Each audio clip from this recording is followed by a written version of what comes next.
Hey, can you solve this problem? A physician ordered 800 milligrams per kilogram of medication to be taken in equally divided doses 4 times per day for a pediatric patient who weighs 67.5 pounds. The medication is available in 3 grams per capsule. How many capsules should the patient take per dose? Round to the nearest whole. If you can calculate the answer right now with 100% confidence, then this course is not intended for you. Now, if the problem made you feel lost, anxious, or even helpless, you have come to the right place. Before we go any further, I need you to release any self-doubt you may have about math and realize that you can do this. That's right, positive thoughts only going forward. Now let's get started. According to the World Health Organization, medication errors cause at least 1 death every day and injure approximately 1.3 million people annually in the United States of America alone. The Institute of Medicine published a report identifying medication errors as the most common type of error in healthcare. 7,000 deaths annually were attributed to medication errors.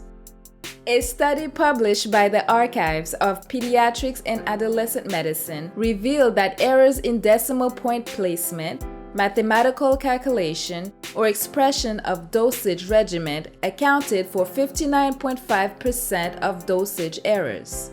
Prevention is imperative for patient safety, and these statistics are just a few reasons why this topic is of utmost importance. In this episode, we're going to cover all the fundamentals you need, from converting fractions to decimals, to rounding decimals, to performing unit conversions. You'll also learn how to organize scenario information into a workflow to help you solve dosage calculation problems, just like the one you saw earlier. So get your pencil, paper, and calculator ready because we're about to begin. Hey everyone, I'm Josh Farquharson, and this is another episode of Learning Tools for Allied Health Professions.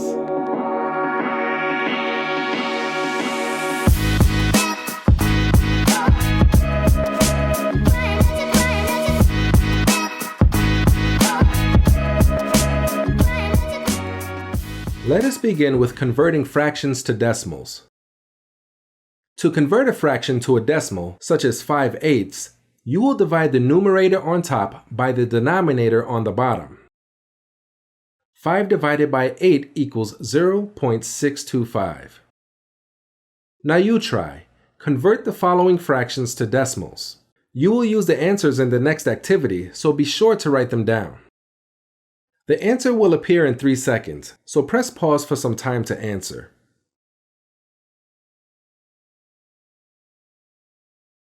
Here are the answers. Nice job if you answered all of them correctly. You now know how to convert fractions to decimals. To round decimals, you should first understand how to identify place values. Let's look at the answers for the fraction to decimal conversions that we did earlier. The area to the left of the decimal point displays the whole number values. The area to the right of the decimal point displays the decimal fraction values. Let's focus on the number 7 for a moment and determine its place value. To identify a number's place value, use this simple method. Write the number 1 under the decimal point. Then write zeros directly beneath the other numbers until you arrive at the number in question. Notice that we have written the number 1000. You have identified that the number 7 is in the thousandths place. Therefore, if you want to find the place value for the number 5, then write a number 1 under the decimal and write zeros until you arrive at the number 5. Notice that we wrote the number 100. That indicates that the number 5 is in the hundredths place. To find the place value for the number 8, write a 1 under the decimal and write zeros until you arrive at the number 8. Notice that the number 8 is in the tenths place. And that's a simple method for you to identify decimal place values. Now you try. What number is in the millionths place? The answer will appear in 3 seconds, so press pause for some time to answer.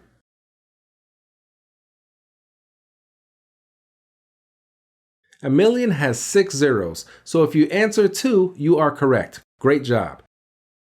You now know how to identify decimal place values. Now let's round to specific decimal places. To round to the nearest thousandth, follow these steps. Step 1. Identify the place value to round. We will use the number 7, which is currently in the thousandths place. Step 2. Look at the neighboring number one place to the right and see if it is the number 5 or greater. Step 3. Determine if you should round the place value up or leave it as is. If the neighboring value is 5 or greater, round the place value number up by one number and drop the rest of the numbers. If the neighboring value is less than 5, leave the place value number as is and drop the rest of the numbers. In this case, the neighboring value is 1, so we will leave the place value number as is and drop the trailing numbers. So, when we round to the nearest thousandth, the answer is 0.857. Now, let's round 0.857 to the nearest tenth. Since the neighboring value is 5 or greater, we must round our place value up to 0.9. Now you try. Round each number according to the instructions. The answer will appear in 3 seconds, so press pause for some time to answer.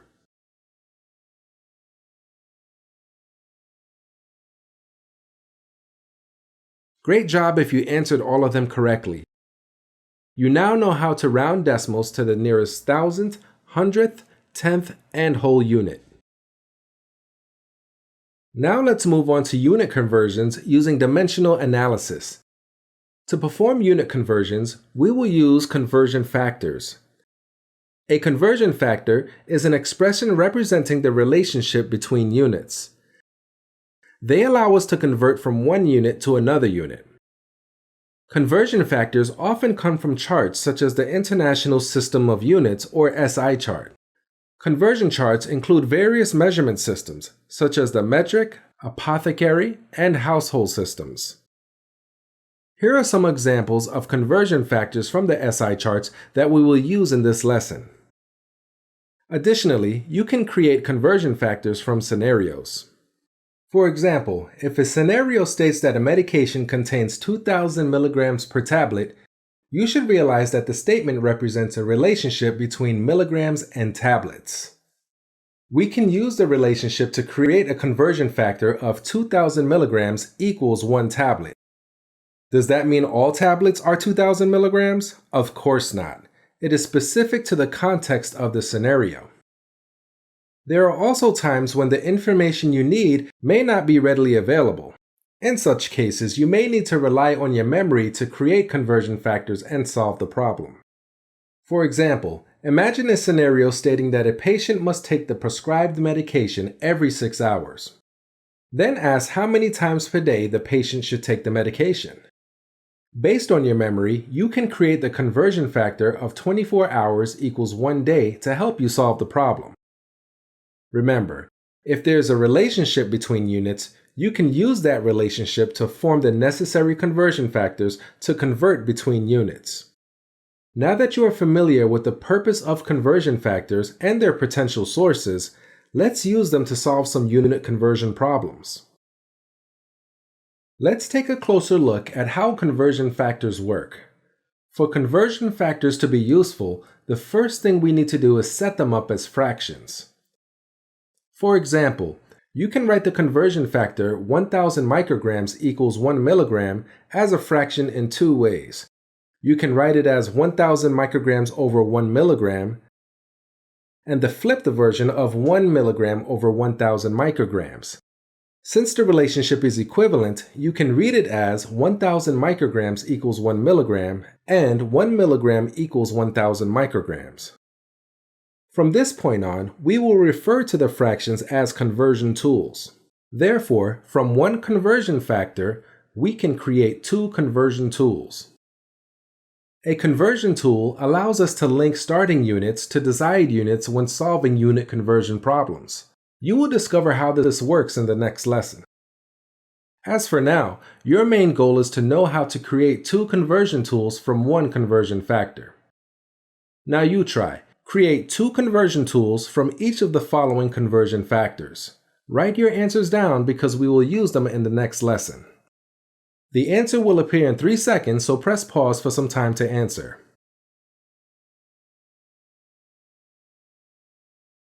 Great job if you answered all of them correctly. You now know how to create conversion tools from conversion factors. Now it's time to use the tools to perform unit conversions. Now let's solve a few unit conversion problems using a single conversion factor and a method called dimensional analysis. In brief, dimensional analysis involves using fractions to cancel identical units and leave desired units. Don't worry, it's a lot simpler than it sounds. You already know how to create the fractions. Those are the conversion tools from earlier. Now you will use them to solve problems.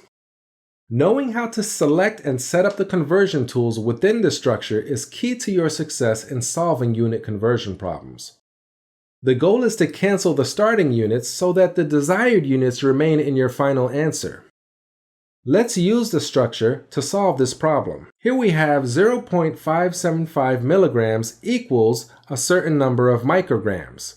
In other words, how many micrograms are in 0.575 milligrams? To answer, I need to convert 0.575 milligrams to micrograms. To solve this problem, follow these steps.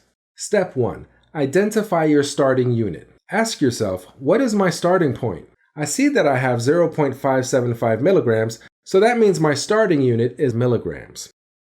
Step 2. Identify your desired unit. Ask yourself, what unit do I need to have in my final answer? I see that I need to convert milligrams to micrograms. Therefore, my desired unit is micrograms. Step 3. Identify the required conversion factors and create the conversion tools. Ask yourself, which conversion factor helps me link my starting unit to my desired unit? I see that the conversion factor of 1000 micrograms equals 1 milligram has the relationship that I need to reach my desired unit. Now that I have the required conversion factor, I can set up my 2 conversion tools. We will determine the correct one to use in the next step. Step 4. Set up the conversion tools and cancel units. Ask yourself, how do I set up the problem in a way that allows me to cancel my starting unit and arrive at the desired unit? There is one rule to follow. For units to cancel, they must be the same unit with one unit on top and the other unit on the bottom. Since the starting unit of milligram is on top, I will look at my conversion tools and select the tool that has milligrams on the bottom. That way, my starting unit cancels and my desired unit remains. In this case, the conversion tool that I'll use is 1000 micrograms over 1 milligram. With milligrams on the bottom, I can cancel the starting unit and arrive at the desired unit of micrograms. And that's the goal when using dimensional analysis. You want to use the top and bottom technique so that units cancel and the desired unit remains. Step 5. Solve. Now we are ready to solve the problem. For this step, remember this simple phrase. Multiply on top and divide by the bottom. 0.575 times 1000 divided by 1 is 575, and the result is our desired unit of 575 micrograms. So there are 575 micrograms in 0.575 milligrams, and our unit conversion problem is complete. Remember to always include the unit in your final answer. I'll do one more, but we will go through the process a little faster this time. In this problem, we will convert 55 milliliters to liters. Let's use our steps. Step 1. Identify your starting unit. I identified that I have 55 milliliters as my starting unit. Step 2. Identify your desired unit. I identified that my desired unit is liters. Step 3. Identify the required conversion factors and create the conversion tools. I identified that the conversion factor, 1000 milliliters equals 1 liter, has the relationship to help me reach the desired unit. Now I will set up my tools, 1000 milliliters over 1 liter and 1 liter over 1000 milliliters.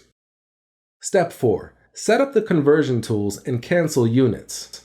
Since I'm starting with milliliters, I know that I will need to cancel it, so I will automatically write milliliters on the bottom.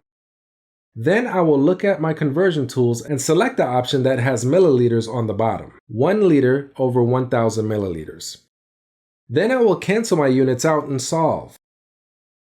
Step 5. Solve. When I multiply on top 55 times 1, I get 55, and divide by the bottom 1000, I get 0.055 liters.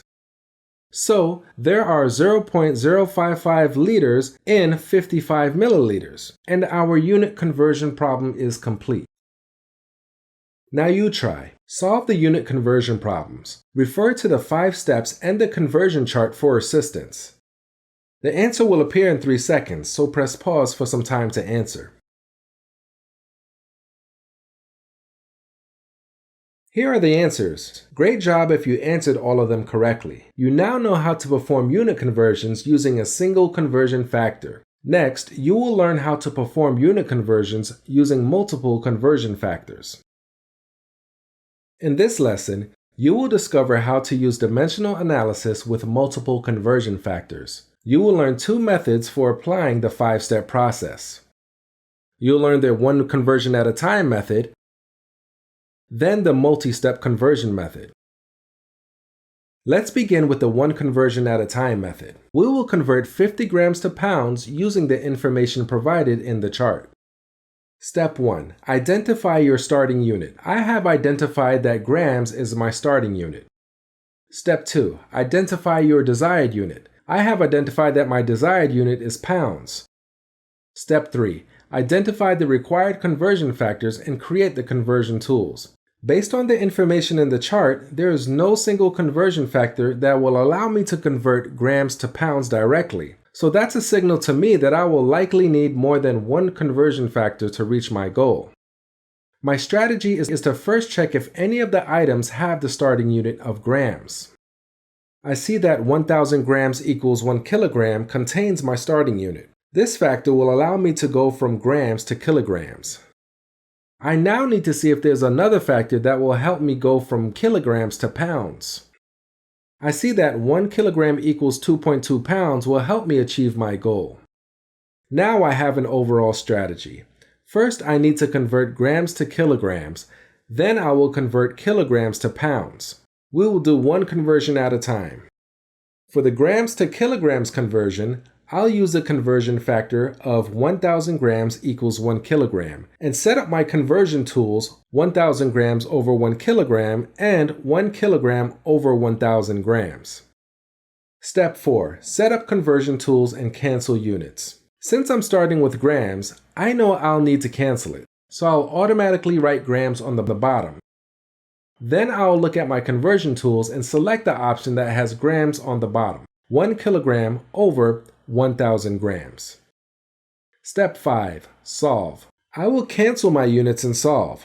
When I multiply on top 50 times 1 and divide by the bottom 1000, I get 0.05 kilograms. So there are 0.05 kilograms in 50 grams. Do not round the answer. We now need to repeat the 5-step process to convert 0.05 kilograms to pounds. Now I will use 0.05 kilograms as my starting unit. I know that my desired unit is pounds. For the kilograms to pound conversion, I'll use the conversion factor of 1 kilogram equals 2.2 pounds. I'll set up my conversion tools, 1 kilogram over 2.2 pounds and 2.2 pounds over 1 kilogram. Since I'm starting with kilograms, I know I will need to cancel it, so I will automatically write kilograms on the bottom. Then I will look at my conversion tools and select the option that has kilograms on the bottom, 2.2 pounds over 1 kilogram. I will cancel the units and solve. When I multiply on top 0.05 times 2.2 and divide by the bottom 1, I get 0.11 pounds. We successfully converted grams to pounds, and our unit conversion process is complete. Now I will show you a faster way to solve the same problem by linking the conversion tools together. I will show you a few of my favorite shortcuts as well. Again, let's convert 50 grams to pounds. We have identified that our starting unit is grams and our desired unit is pounds. Our strategy is to convert grams to pounds using two conversion factors. Once I have identified all of the conversion factors I need to solve the problem, I like to create all of the conversion tools right away. That way, I have a pool of tools ready to select from whenever I have a need. Since I'm starting with grams, I know I will need to cancel it, so I will automatically write grams on the bottom. Then I will look at my conversion tools and select the option that has grams on the bottom, 1 kilogram over 1,000 grams. Then I'll immediately set up my next tool using the same rule. Since I have kilograms on top, I know I will need to cancel it, so I will automatically write kilograms on the bottom. Then I'll look at my conversion tools and select the option that has kilograms on bottom, and that is 2.2 pounds over 1 kilogram. Before I solve, I will double check that I have set up my conversion tools correctly. When I cancel all units, my desired unit is the remaining unit. Now I'm ready to solve. As you solve dosage calculation problems throughout this course, make sure that you do not round your answer until the very end. Calculate all the way through until you have completed all calculations. And if you are required to round, only round your final answer. There are several ways to enter this in the calculator, but for the sake of consistency, we will stick to the rule we have used from the beginning. Multiply on top and divide by the bottom. 50 times 1 divided by 1,000 times 2.2 divided by 1 equals 0.11 pounds. We solved the problem by using the multi-step method to convert 50 grams to 0.11 pounds. Now you try. You can use the one conversion at a time method or the multi-step method to get the answer. It's completely up to you. Just be confident. You're going to do great. The answer will appear in 3 seconds, so press pause for some time to answer. If you answered 250 grams, you did a great job. You now know how to perform unit conversions using single and multiple conversion factors. Next, you will begin to work with unit conversions within scenarios. In this lesson, you will get accustomed to working with word problems and scenarios. I need you to do some problem solving up front so I can help you gradually build your confidence with scenario-based questions. Give it a try. Solve both of these scenario-based problems using the same steps we have already covered. The answers will appear in 3 seconds, so press pause for some time to answer both questions. Here are the solutions. If you answered correctly, great job. You now know how to perform unit conversions using single and multiple conversion factors within scenarios. So far, we have used conversion factors from the conversion chart to solve problems. Now we will practice finding conversion factors within the scenarios to help with the problem-solving process. Remember, if there is a relationship between units, you can use that relationship as a conversion factor to help you solve the problem. Let's look at a few statements that indicate the presence of a conversion factor relationship within a scenario. Pay close attention to the phrasing and look for patterns. A medication contains 20 milligrams per milliliter. Each capsule has 50 milligrams of medication. A drug has 10 grams in every tablet. A solution contains 20 milligrams per 5 milliliters. The doctor ordered 30 grams per kilogram. 1 dose every 4 hours, 6 doses per day. Do you notice the patterns? Something contains something else. Something is per something else, or something is in something else. These are clues that a relationship is present. So be aware of these patterns as you read scenarios. Knowing how to identify the relationship patterns will help you create the conversion factors needed to solve the problems. Let's look at the first one. If a scenario states that a medication contains 20 milligrams per milliliter, realize that we can create the conversion factor of 20 milligrams equals 1 milliliter. It also means that we can create the conversion tools of 20 milligrams over 1 milliliter and 1 milliliter over 20 milligrams. And depending on what the scenario question asks, you will select the appropriate conversion tool to help you solve the problem. You can apply the same logic to the rest of the statements. These statements are just a few of the variations of phrases found in scenarios that indicate conversion factor relationships are present. Press pause for a moment and closely examine all of the examples. Remember, as you gain practice with reading scenarios, you will be able to identify these relationships quickly and create the tools you need to solve the problem at hand. Now that you know how to recognize conversion factors in charts and scenarios, you can apply what you have learned so far to more complex problems. A doctor ordered 200 milligrams of medication. The medication is available in 20 milligrams per milliliter. How many milliliters will fulfill the order? Round to the nearest hundredth. Let's apply our 5-step problem-solving process. Step 1. Identify your starting unit. The doctor's order is in milligrams, and the question is asking for milliliters. Therefore, I will use 200 milligrams as my starting unit. Since the question asks for milliliters, my desired unit is in milliliters. Our strategy is to convert the total strength of the doctor's order in milligrams to the available form of medication in milliliters. There's no need to look at a conversion chart for this problem because the scenario contains all of the information that we need. The only conversion factor required to solve the problem comes directly from the available medication information. 20 milligrams per milliliter as a conversion factor is 20 milligrams equals 1 milliliter, with the conversion tools of 20 milligrams over 1 milliliter and 1 milliliter over 20 milligrams. Since I am starting with milligrams, I know I'll need to cancel it, so I will automatically write milligrams on the bottom. Then I will look at my conversion tools and select the option that has milligrams on the bottom, 1 milliliter over 20 milligrams. My units are set up correctly for canceling, and my desired unit remains. Now I'm ready to solve. As usual, do not round until the very end. When we multiply on top and divide by the bottom, we get 10 milliliters. Therefore, to fulfill the doctor's order of 200 milligrams, the patient must receive 10 milliliters of the medication.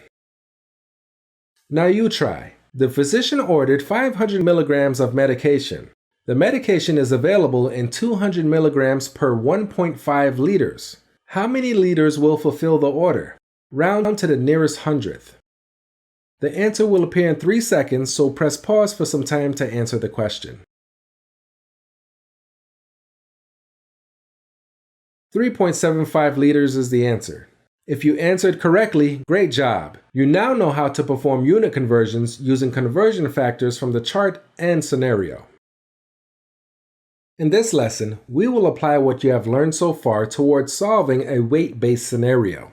A doctor ordered 30 milligrams per kilogram of medication for a pediatric patient who weighs 55 pounds. How many milligrams of medication should the patient receive? Round to the nearest tenth.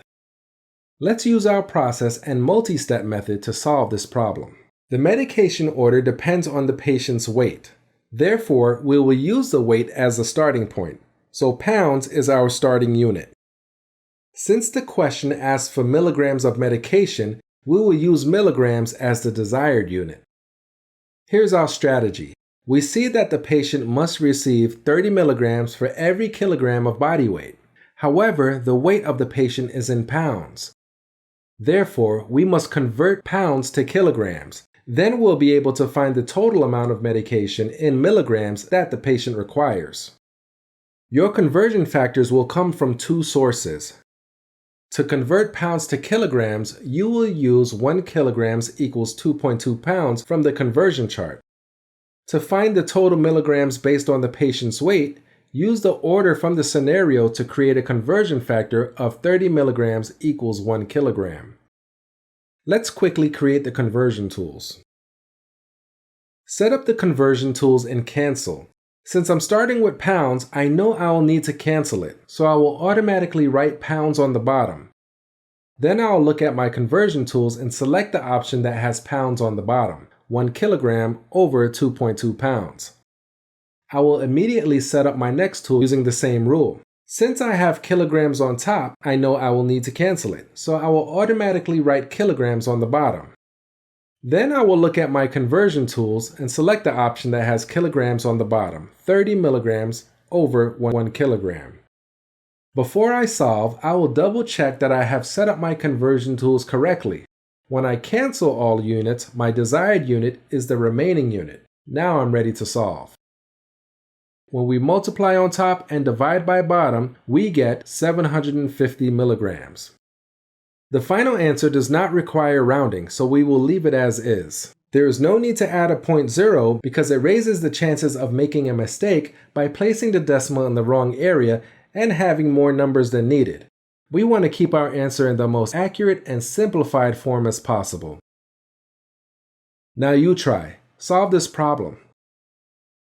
The answer will appear in 3 seconds, so press pause for some time to answer the question.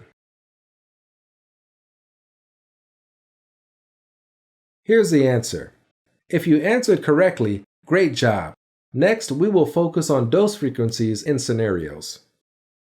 Converting time seems simple enough, but some aspects can be tricky, especially when it comes to how frequently a patient should take their medication or how much they should take per dose. An error commonly made by students is thinking that every number of hours has the same meaning as times per day. You must realize that the statements have very different meanings. If a doctor orders a patient to take a medication every 8 hours, that does not have the same meaning as 8 times per day. Every 8 hours means 3 times per day. Making such a simple error can be very costly and put a patient's life in danger. In this lesson, you will learn how to interpret the dose frequency and calculate doses per day. Let's review a scenario together and begin problem solving. A patient must take a medication every 6 hours. How many doses will the patient take per day? The phrase "take a medication every 6 hours" translates to the patient will take 1 dose of medication every 6 hours. That means we can create the conversion factor of 1 dose equals 6 hours. Then create the conversion tools of 1 dose over 6 hours and 6 hours over 1 dose. Next, the question asks for the number of doses the patient will take per day. However, the scenario does not provide a conversion factor for us to convert hours to days. Since we know that there are 24 hours in a day, we can use the conversion factor of 24 hours equals 1 day to create the conversion tools 24 hours over 1 day and 1 day over 24 hours. If you were to use a 5-step process to solve the problem, the setup would look similar to this. As you can see, if the patient takes a medication every 6 hours, they will need to take 4 doses per day. However, there's a much easier way to solve this problem. The key is to perform the calculations mentally. Here are a few tips for mentally calculating the number of doses per day. When you encounter a scenario with the phrase "every number of hours," perform a quick mental calculation to convert it to doses per day. Simply divide the number of hours given into 24 and convert it to doses per day. For example, if a patient must take a medication every 3 hours, mentally calculate 24 hours divided by 3 to arrive at 8 doses per day. Another way is to ask yourself, what times 3 equals 24? 8 times 3 equals 24. Therefore, every 3 hours equals 8 doses per day. Here's another situation. When you encounter a scenario with the phrase "number of times per day" or "number of times daily," it means the same thing as doses per day. Simply rewrite the statement as doses per day. For example, if a patient must take their medication 3 times per day, you will rewrite the statement as 3 doses per day. Once daily is 1 dose per day. Twice daily is 2 doses per day. 4 times per day is 4 doses per day, and so forth. Later in this course, you will encounter a scenario that asks you for the amount of medication a patient needs to take per dose. Now that you know how to find the doses per day, finding the amount per dose will be much easier for you. Now you try. Provide the doses per day for each of the following statements. The answer will appear in 3 seconds, so press pause for some time to answer the question. Here are the answers. Great job if you answered them correctly. Now let's look at a scenario that requires you to find the amount per dose. A doctor ordered 3,500 milligrams of medication to be taken in equally divided doses every 4 hours. How much medication will the patient receive per dose? Round to the nearest tenth. 3,500 milligrams per day is my starting unit. Milligrams per dose is my desired unit. The patient will take a dose of medication every 4 hours. As we covered in the previous lesson, I need to change the statement to the doses per day format. Every 4 hours converts to 6 doses per day. Now we can use the conversion factor of 6 doses equals 1 day to help us solve the problem. We will set up the conversion tools 6 doses over 1 day and 1 day over 6 doses. We need milligrams in our final answer, so we will use the conversion factor that has the unit of day on top. The days unit cancels, and my remaining units are milligrams and dose. Those are the specific units we need for our final answer. Conceptually, all we did was take the total milligrams and divide it by the number of doses to find out how many milligrams the patient should take per dose. We get 583.333. When we round to the nearest tenth, the answer is 583.3 milligrams per dose. Now you try. A doctor ordered 7,500 milligrams of medication to be taken in equally divided doses every 6 hours. How much medication will the patient receive per dose? Round to the nearest tenth. The answer will appear in 3 seconds, so press pause for some time to answer the question. The answer is 1,875 milligrams per dose. No rounding is necessary. Did you answer correctly? Great job. Try one more. Challenge yourself to do this one mentally. The answer will appear in 3 seconds, so press pause for some time to answer the question. And the answer is 500 milligrams per dose. Great job if you answered it correctly. If you used a calculator, that's okay too. You arrived at the correct answer, and that's all that matters. You now know how to use doses per day to calculate the amount of medication per dose. Awesome work! You now have the key ingredients to solve more complex dosage calculation problems. Once you learn how to organize the scenario information, solving dosage calculation problems becomes much easier. I'll show you how to do that in the next lesson. In this lesson, you will learn how to identify the common elements in a scenario, organize the elements into a workflow, and solve dosage calculation problems.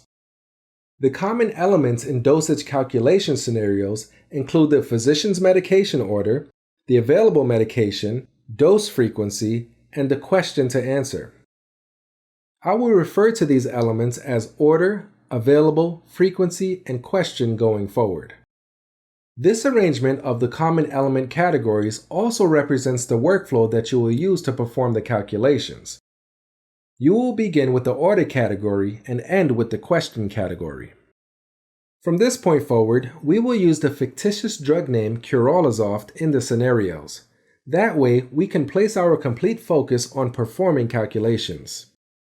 In reality, it is a best practice to research and become very familiar with the drug before performing any calculations, especially the drug's normal dosage information. Here's why.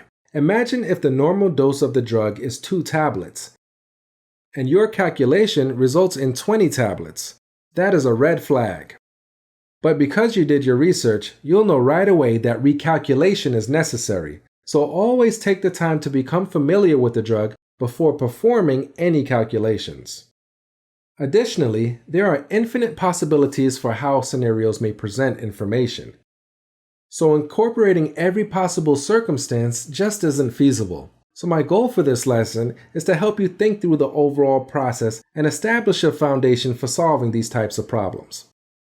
The first task you will do is to set up your workflow table.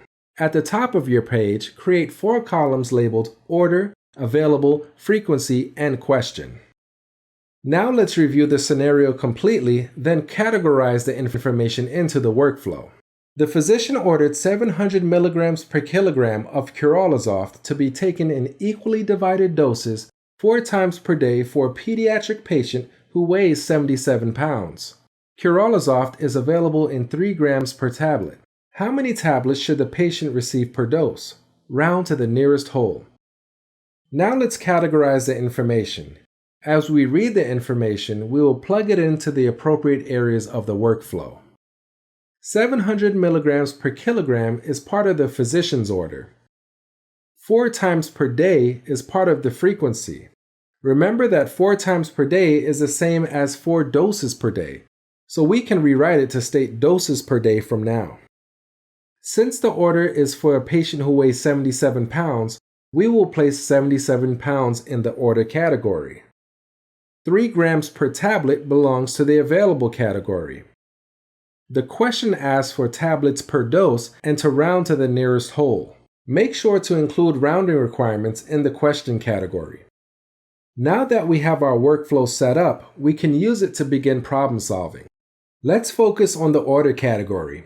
The scenario used the phrase, "the physician ordered," to indicate the order.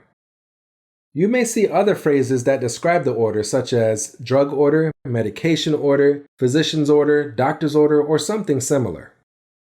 When working with the order category, there is a logical path that you can follow. Let's use it to solve the problem. Question 1. Is the order based on weight? Yes. The order states 700 milligrams per kilogram for a patient who weighs 77 pounds. Since the order unit has kilograms and the patient's weight is in pounds, your first task is to convert 77 pounds to kilograms.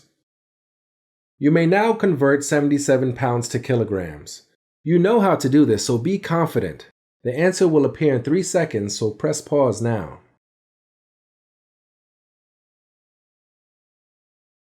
Great, the weight units match.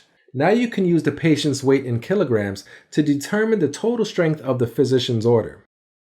The answer will appear in 3 seconds, so press pause now.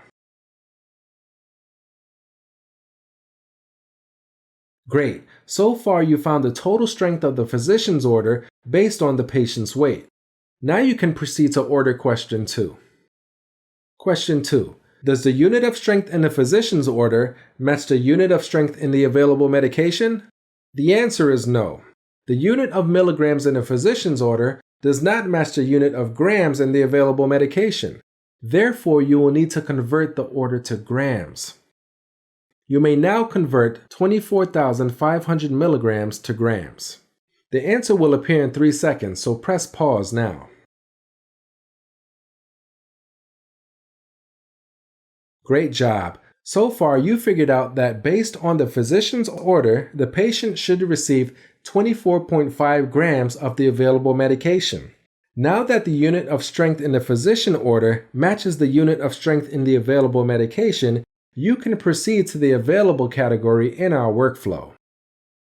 Let's focus on the available category. The scenario used the phrase, "is available in," to indicate the available drug strength and form. You may see other phrases that describe what is available, such as supplied amount, contained in, comes in, what's on hand, or something similar. When working with the available category, ask yourself, is the form of the available medication provided? Some examples of the available form may include phrases such as per capsule, per tablet, per milliliter, per liter, or other forms. In this case, the answer is yes. The available category states that the strength is 3 grams and the form as a tablet. Therefore, you will need to convert the total strength of the available medication to the available form of medication. So far, you figured out that the patient should receive a total strength of 24.5 grams of the available medication. Now you need to determine the number of tablets in 24.5 grams of medication. We'll move this down to have more room to work. There are 3 grams per tablet. Convert 24.5 grams to tablets. The answer will appear in 3 seconds, so press pause now. Great job! You used the total strength of the available medication to find the total number of tablets that the patient should take per day. Remember, do not round your answer until the very end. If your calculator displays more digits, keep them all. We are making excellent progress. Let's move forward to the frequency category so you can determine the number of tablets the patient needs to take per dose. Let's focus on the frequency category. The scenario used the phrase 4 times per day to indicate the dose frequency. You may see other phrases used to describe the dose frequency. You may see doses per day, every number of hours, or something similar. When working with the frequency element, ask yourself, are there any dose frequency references in the scenario? In this case, the answer is yes. The frequency category states 4 doses per day, so you will need to use the frequency to convert the total amount of medication to the amount of medication per dose. So far, you determined that the patient requires about 8 tablets per day. Use the frequency of 4 doses per day to determine how many tablets the patient should receive per dose. The answer will appear in 3 seconds, so press pause now.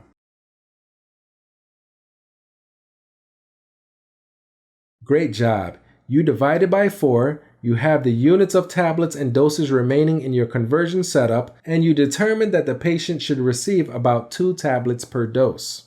Now we can move on to the question category to make sure that we prepare our answer in the correct format. Let's focus on the question category. Here you are just making sure that your answer is complete and in the correct format. When working with the question element, ask yourself, does your final answer fully satisfy the requirements of the question? Let's use the finalization checklist to make sure. Did we make sure to round the answer? For our question, we must round to the nearest whole. Let's quickly do that now. When we round to the nearest whole, we discover that the patient should receive 2 tablets per dose. Next, did we include the unit in our final answer? Yes, we did. The question asks for tablets per dose, and the units in our answer state tablets per dose. Make sure the units in your answer match the units in the question. Our work is looking great. The last thing I want to show you is that you can use the multi-step method to solve these types of problems. It's just a matter of identifying your conversion tools early and setting them up properly. The key is to fully understand the logic behind the step-by-step method, which you accomplished today, and getting as much practice as possible. Whether you choose a step-by-step method or the multi-step method, what matters most is that you arrive at the correct answer. When you arrive at the correct answer, remember to have another professional review your work for accuracy. Remember, your actions play a vital role in reducing medical errors. Performing accurate calculations helps to ensure patient care and safety. Congratulations on all that you have achieved today, and a sincere thank you to you for choosing Allied Health Tools. Stay blessed, everyone, and keep climbing.